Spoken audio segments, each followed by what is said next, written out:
Hello guys, അപ്പോൾ ഇന്ന് അച്ചുചിവർ engagement ആണ്. അപ്പോൾ ഗേസ് ഇതാണ് അച്ചുത്താത്ത. അപ്പോൾ ഇന്ന് അവിടെ കുറേ വെള്ളമൊക്കെ ഉണ്ടായിരുന്നു. അപ്പോൾ ഞങ്ങൾ അവിടെ ഇരുന്ന് അപ്പോൾ ഫുള്ള് അടിപൊളിയായിരുന്നു എൻഗേജ്മെൻറ്റ്. ഫുൾ വീഡിയോ നമ്മുടെ ചാനലുണ്ട്. മമ്മൊക്കെ ഇവിടെ ഇരിക്കുന്നുണ്ട്. അത് കഴിഞ്ഞിട്ടാണെങ്കിൽ അവിടെ ചെക്കൻ കൂട്ടർ ഇതുവരെയായിട്ടും എത്തിയിട്ടില്ല. അപ്പോൾ അവിടെ നമ്മുടെ കുഞ്ഞപ്പച്ചേട്ടൻ ഗ്ലാസ്സൊക്കെ ഒതുക്കി വെക്കുകയാണ്.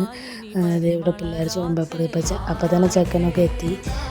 പിന്നെ ചെക്കൻ വന്ന് വേദിയിലൊക്കെ ഇരുന്ന് അത് കഴിഞ്ഞിട്ട് ഡേറ്റൊക്കെ ഉറപ്പിച്ച് പിന്നെ പെണ്ണ് സ്റ്റേജിലോട്ട് കൊണ്ടുപോയി ആൾക്കാർ. പിന്നെ പെണ്ണിന് കൊടുക്കാനുള്ളതെല്ലാം കൊടുത്ത് അതൊക്കെ ചാനലിൻ്റെ ഫുൾ വീഡിയോയിലുണ്ട്, എല്ലാവരും കൊടുക്കുന്നതൊക്കെ. അപ്പോൾ നിങ്ങൾ ചാനലിൽ പോയി കാണാതെ. ഫുഡൊക്കെ ഉണ്ടായിരുന്നു, ബിരിയാണി ആയിരുന്നു. അപ്പോൾ അടിപൊളിയായിരുന്നു ഫുഡൊക്കെ. ഇത്രക്കുള്ള ബൈ ബൈ.